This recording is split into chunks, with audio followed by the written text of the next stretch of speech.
Risk series right now and looking at are there ways that you could take risks in your life to be on mission for Jesus Christ. So before we get going with today's lesson, I do have something humorous, or at least something that I think is humorous. We'll see what you think. So there was this boss who was concerned with that his employees were not giving him enough respect. He needed to establish he was the boss, and so he tried this old-fashioned method of persuasion. He simply went out and bought a sign that says, "I'm the boss," and he taped it to the door of his office. Well, after lunch, he came back. He noticed that someone else had taped it another little note underneath it. He said, "Your wife called. She wants her sign back."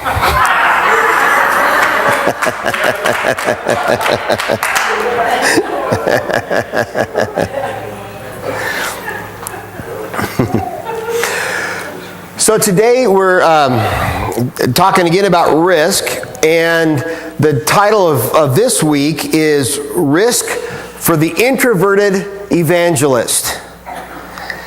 And we're going to talk about that a little bit, because I think that's really kind of the way I am. That's kind of my evangelistic style. My natural persuasion is pretty introverted. In fact, it was interesting. Now, here's a little sidebar. Anybody following America's Got Talent right now? No? A couple? And the gal from Spokane is in it still, I think. As far as I know, she's still in it. What, do you remember her name? It's Candy or Cami? She's a worship leader over at Life Center. And she talked about how actually in her life she's an introvert.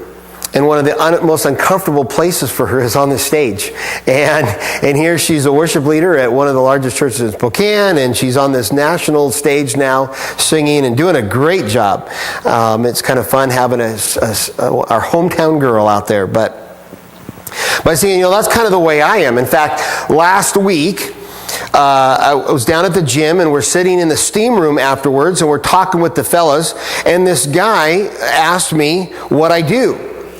Well, I got a little nervous about that. I always get nervous when people ask me what I do, because now I've got to say I'm a pastor of a church, and that always has an impact on the conversation. It always changes things. Some people get kind of weirded out. Others start explaining their particular brand of beliefs and theologies, and what they believe. Some figure, it must be the confessional's kind of always open, so I might as well tell the pastor about all my sins and problems. It always changes the conversation. But I took the plunge, and I said, I pastor a church. And then I quickly was trying to kind of move the conversation along, and I said, and my wife is in the rental business. And but he kind of came right back to me. He didn't accept my diversion, and he says, "Oh, really? So what church do you pastor?" And I think, oh, great! I've got to have this church conversation with this guy in the steam room, and there's 3 wrinkly old naked guys sitting around us.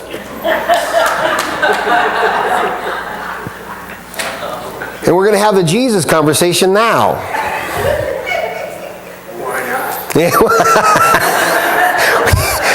That's just me. I'm just uncomfortable with that.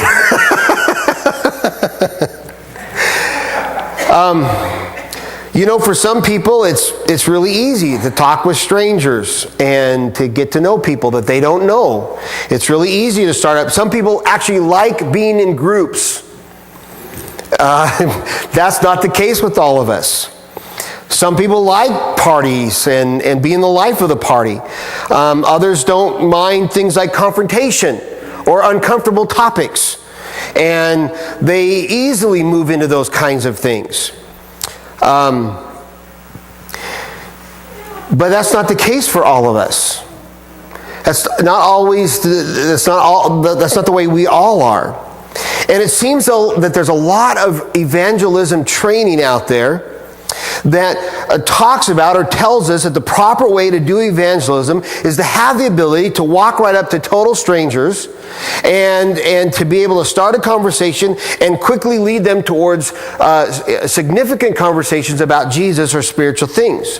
In fact, probably one of the most common stories in Scripture that's used to teach evangelism is found in Matthew 9, or at least that's one of the places it's found. And it's a story where Jesus meets the woman at the well. And you may or may not know that story, but if you do, you know that he's just sitting there in the shady part of the, probably under a shaded tree during the warm part of the day. And he's alone. He sent his disciples into town to get food. This woman comes out to get water from the well, and he asks her if she could draw him some water to drink. And within a couple of sentences, at least in the story that we have in the Bible, he is explaining to her that he's the Messiah. And he kind of twists the conversation quickly to spiritual matters. And people pick up on that story and say, now this is how you do evangelism. Let's look at the style of Jesus. But the interesting thing is that that's just one model, even from Jesus. That's just one example of how Jesus led people into a life following him. And that wasn't always the way that he did it. And that's really good news for a lot of us that are maybe introverted types. Because with that one idea, that one model, there's a big problem for lots of us. For lots of us, we find it difficult and a struggle to lead people to Jesus Christ. What if you're not much of a people person? There are people like that. They're more doer types. What if you're the kind of person that prefers action and making lists and writing goals, and people tend to be more in your way than in your mission field? What if you're an adventurous or busy type?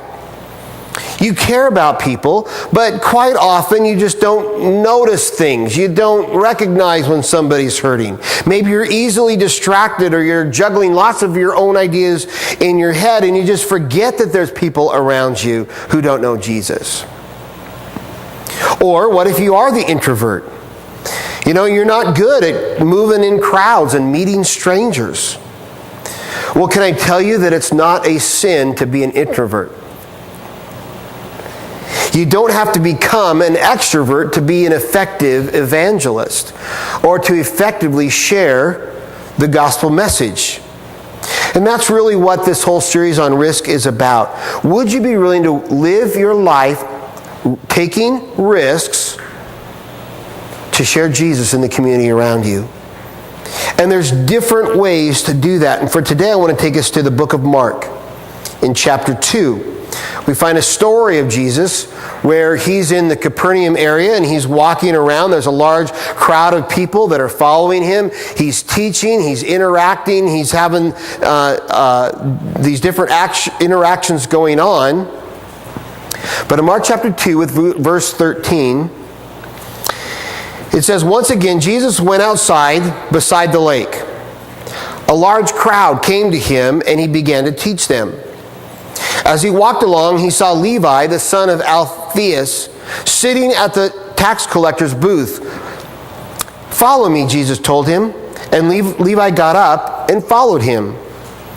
While Jesus was having dinner at Levi's house, many tax collectors and sinners were eating with him and his disciples, for there were many who followed him. Verse 16, when the teachers of the law, who were Pharisees, saw him eating with the sinners and the tax collectors, they asked the disciples, why does he eat with tax collectors and sinners? On hearing this, Jesus said to them, it's not the healthy who need a doctor, but the sick. I have not come to call the righteous, but the sinners.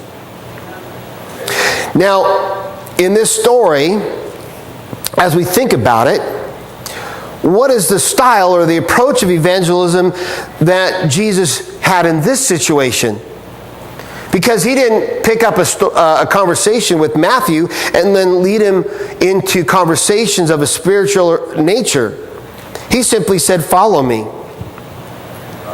that day, Jesus is walking through the crowd. There's a bunch of people crowding in around him. They're following him. They're talking to him. He's trying to make his way through. And for some reason, he feels drawn towards Matthew and simply says to him, "Now follow me. Would you come with me?" Or at least that's all we know. That's the words that we have recorded. You know, we tend to think of things from the end of the story point of view, because we know how this turns out. We know where this is going. We kind of already heard the story. But for Matthew on that day, at that point, I'm sure he had no idea what was going to happen to him. He had no idea where this was going. I mean, did Matthew know that Jesus was calling him to leave behind his occupation and his livelihood? Did Matthew know that Jesus was about to call him into a brand new life and a brand new way of living? Did Matthew know that Jesus was inviting him to become one of the 12 disciples that would eventually be a part of changing the world? Did he know at this point where this all was going to end up, and that he would be so completely committed to Jesus Christ that some few decades later he would actually be sacrificing his very life in a martyr's death at the hands of an angry mob carrying an axe?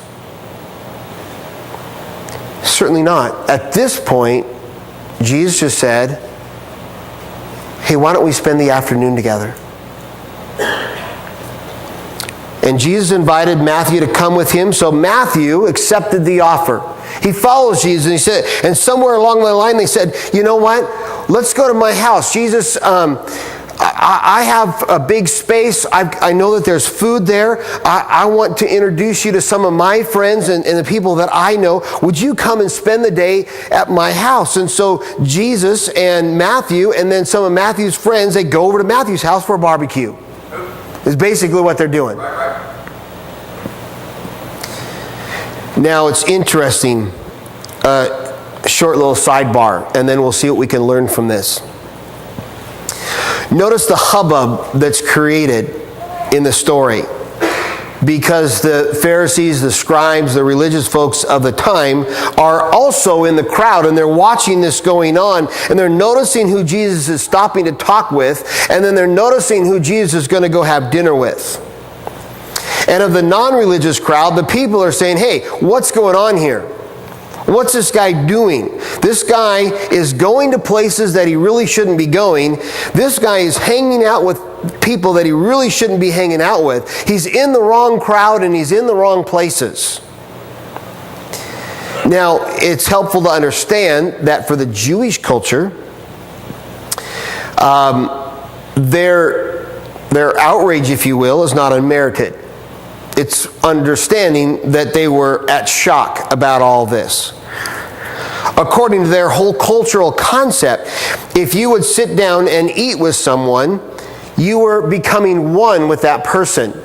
You were connecting with that person, because in their situation, a very common type of meal was to sit around a table, usually more reclined on the floor or low tables, and there would often be some kind of a bowl of soup of some kind of, saucy or something, and some bread, and you would tear a piece of the bread off and dip it in the bowl of the food, and you'd scoop it up and you'd eat it. And so you had a common bread and a common bowl that you were sharing from. And so in so doing, it was almost as though you were taking a part of the other person into yourself. They didn't use knives and forks and have, private little spaces like we do today. Eating was a very communal experience. The Jewish double dipping was. Yeah, right. That's where it probably all started. Yeah, you don't double dip in the salsa.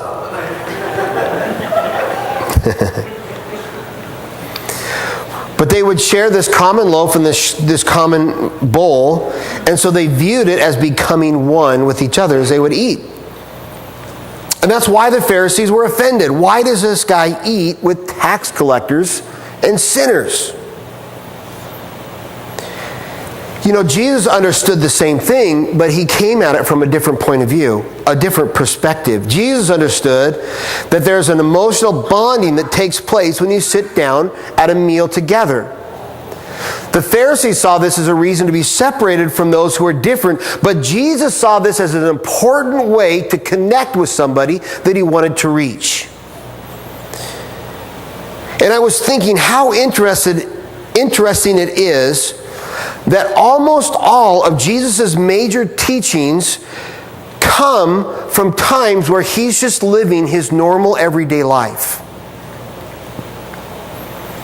It's when he's walking down the road with the disciples. It's when he met this woman at the well who was drawing water. It was sitting at someone's house eating a meal, and some teaching comes out and Jesus says, "Hey, I want to tell you this," as he does in our story here.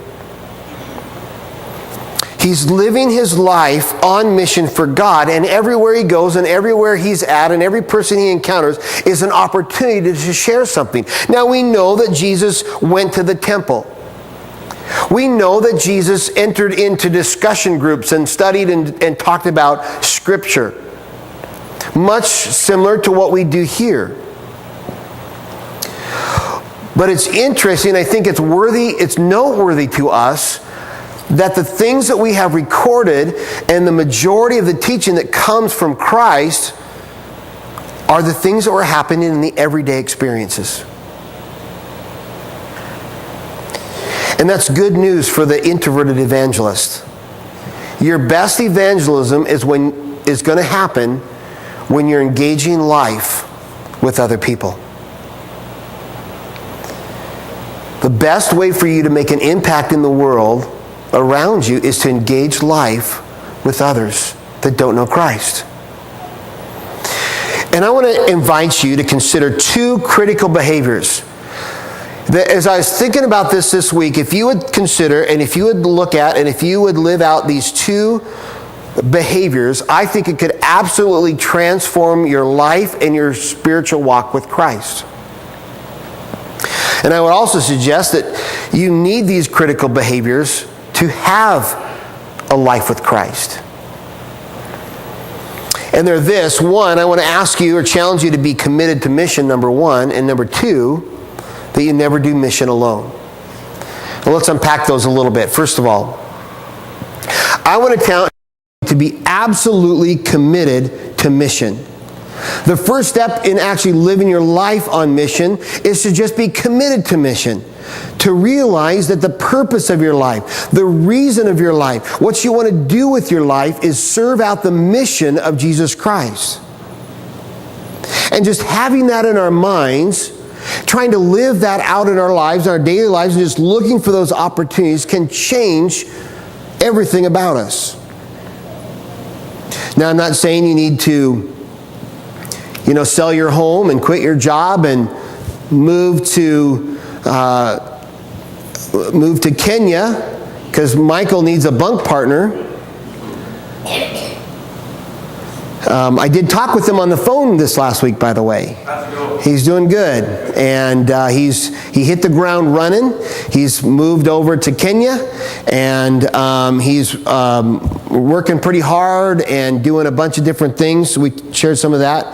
And as soon as he kind of settles in a little bit better, he'll be sending out better reports. But he's doing good. But we're asking the question, what would it look like if we quit thinking about missionaries as just something or someone we send somewhere else? And we lived our lives as missionaries right here. What did Jesus say in this story? He says, it's not the sick who need a doctor. It's not the healthy who need a doctor, but the sick. I've not come to call the righteous, but the sinners. He wants to lead others into a relationship with God through Him as the Messiah. He'd come to proclaim that message that the Messiah had come. The purpose of His visit was to lead those that were far from God towards Him. And it's clear over and over and over again that the reason that Jesus stepped into our human history is to save that which was lost, He says. And so here's my risk for this morning. What if I was to say to you, if you're only using your salvation to be a churchgoer, you are missing the life of Christ. If being a Christian is nothing more than joining the club that we have on Sunday mornings, then you're missing the calling of Jesus.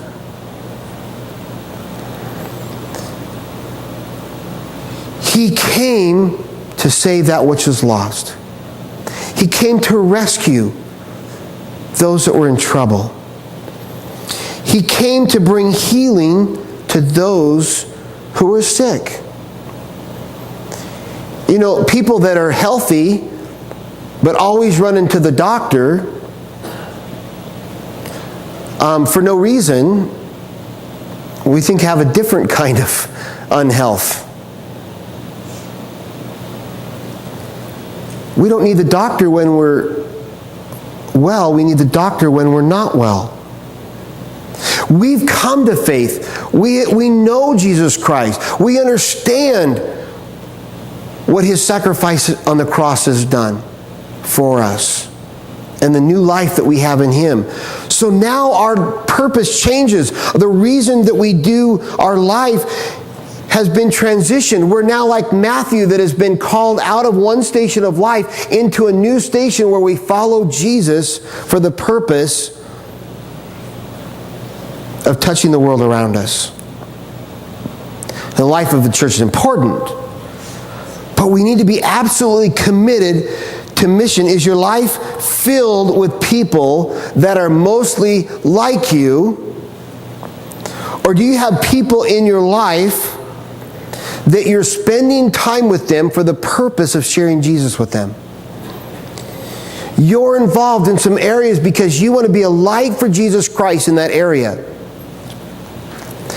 Now, I've said before, it's fun to ride my motorcycle, and I love to ride with the guys that I ride with.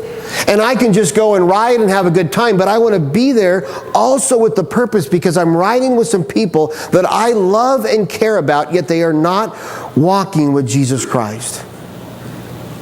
And I want to be there on mission.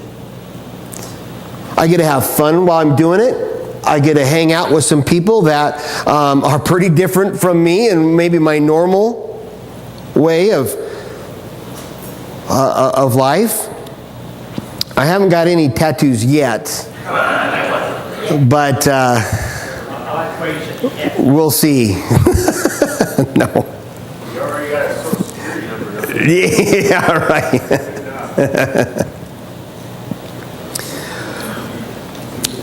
But how about you?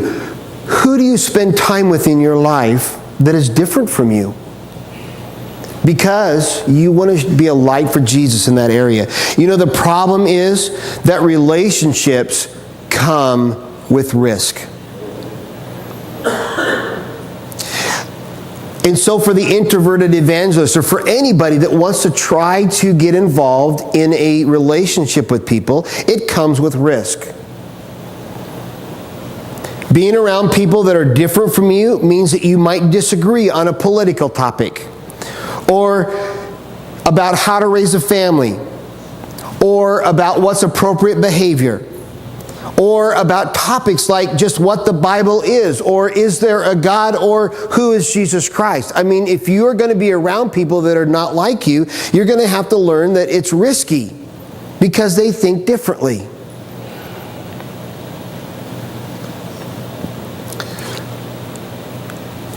Relationships are risky because relationships are also messy. I mean, don't we invest time in people and we put our effort into them? We spend time with them. We even build friendships and then they get upset or they leave or they mistreat you. Or you make a mistake and mistreat them. Or something happens and your heart has been bonding and you've been drawing close together and suddenly something can go wrong. And that's not what anybody wanted, but it does.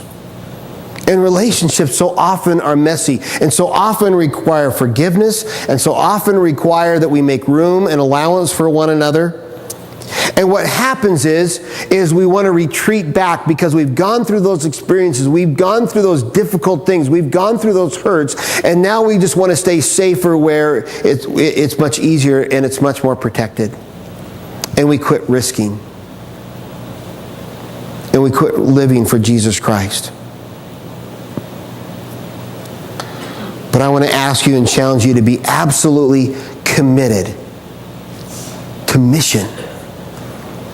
That God is giving you a mission, a purpose, and to find people around you that you could spend time with. Now, second of all, if you would just do one other thing, if you would look for ways to be on mission, just who can you bless? Who could you help? Who could you just share that Jesus has changed your life and is helping you? And who could you share that with? And we talked about that plan idea a couple of weeks ago. If I just spent every morning I got up and I said, Lord, help me today to serve you and to live for you. Pray for opportunities. Lord, help me to listen to people's stories and look for opportunities. Lord, help me to be aware and to listen. Father, help me during the day, somewhere in the day, help me to announce my faith. Who could I share that I just have faith in you? Who could I give that story to and announce my faith? And then, Lord, give me wisdom to navigate the next step that I might be able to build this relationship and be a light for you into their life. The plan, P-L-A-N. Pray, listen, announce, and navigate. But then, while you're doing that, what if you lived your life in such a way that you never did mission alone? That you always tried to work with somebody else as a partner, as a helpmate, to remind you that your life is on mission. And I got to call out Barb. Barb, I got to call you out. Because have you seen her bulletin board down at the bottom of the steps? I walked out, I said, wow, it looks great. It's really, really cute, really nice. Good job. I just thought it was awesome. But I also noticed that when she was in here working on it this week, she brought her daughter, Amanda, with her to help her. And, it made sense to get a helper to do it and make the job a little bit easier. But I also heard him talking about life things. When you have a partner with you, you're talking about life things. And I thought, what a great idea, what a great opportunity. One generation passing on wisdom to the next. That's the role of parenting. If you're doing mission and ministry, you should have your kids with you. If you still have younger children or grandkids. If you're doing mission, why not bring your kids along? I remember when we first started doing the shoe boxes, which I can kind of announce and say that it's time to start thinking about shoe boxes. Before you know it, it'll be November, and off the top of my head, I don't remember the date for the collection day, but it's coming. But right around the middle of November, we'll have a collection day. And I remember when we first started doing our shoe boxes, we would take our kids and we would go shopping. And we'd try to work out with them. And they were, at that time, they were like teenagers. And so we could have left them at home, but we tried to take them with us. And we wanted to pass on this idea of being charitable. We wanted to pass on this idea of what it was about and why we were trying to be a blessing and why we felt that this was important. And now I get to watch my kids and their families put together shoe boxes and repeat that behavior. When you're on mission, you should be taking your kids, your grandkids, whoever you can, take them with you. Show them and teach them and train them up in the ways of the Lord, as the Bible says. Nowhere in the Bible does it say that the job of training your children belongs to a youth pastor or a Sunday school teacher. They're your responsibility.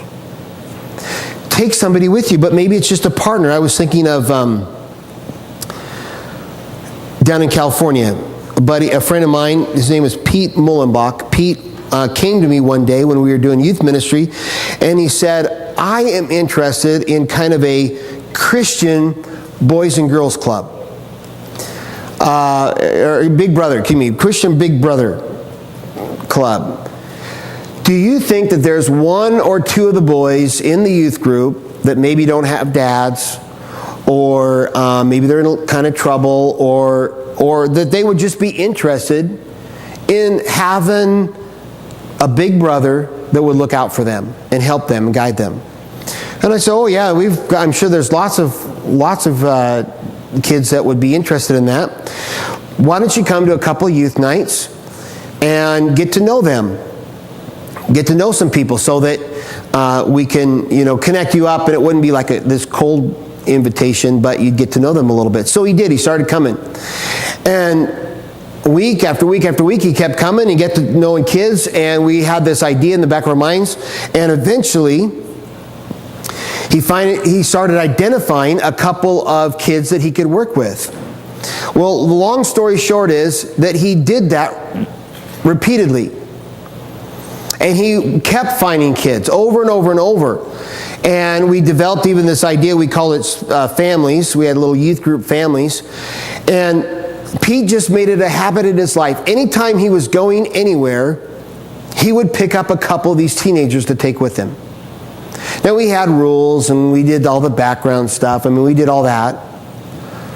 But if he was going to go grocery shopping, he would grab a handful, two or three of these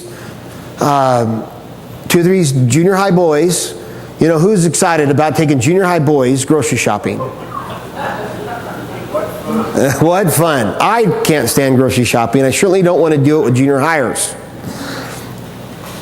But if he was going to go grocery shopping, there was a carload of teenagers with him. And they would go do their grocery shopping, and you know what? They started loving it. They looked forward to the invitation that they got to go with him and go grocery shopping. So they'd get their items, and then they'd always stop at McDonald's on the way home, and then he told them they could order anything they wanted up to $5. And this is a while ago. This was 15, almost 20 years ago. So $5, you get a lot of McDonald's. So they're getting a couple of fries. I want a chocolate milkshake, an apple pie. They're getting all the important stuff. And they'd load up on all this food, and then they go sit, and they would just eat, and then he would talk with them.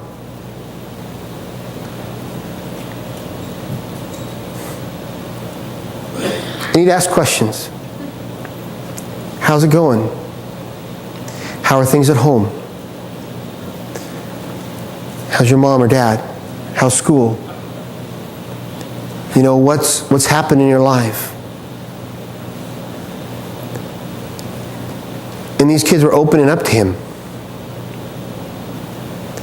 And teen after teen after teen came to Jesus because they went grocery shopping into McDonald's. And he built these relationships with these kids. And he wasn't going to go do anything alone, because he knew that's where life existed, and he could share Jesus. Who are you doing mission with? Now, some mission projects, you need more of a co-partner. You need a co-worker. Other mission projects are an opportunity for you to teach the next person how to live your life for Christ. Other mission projects could be an opportunity to live with somebody and walk with them and just share Jesus as you go.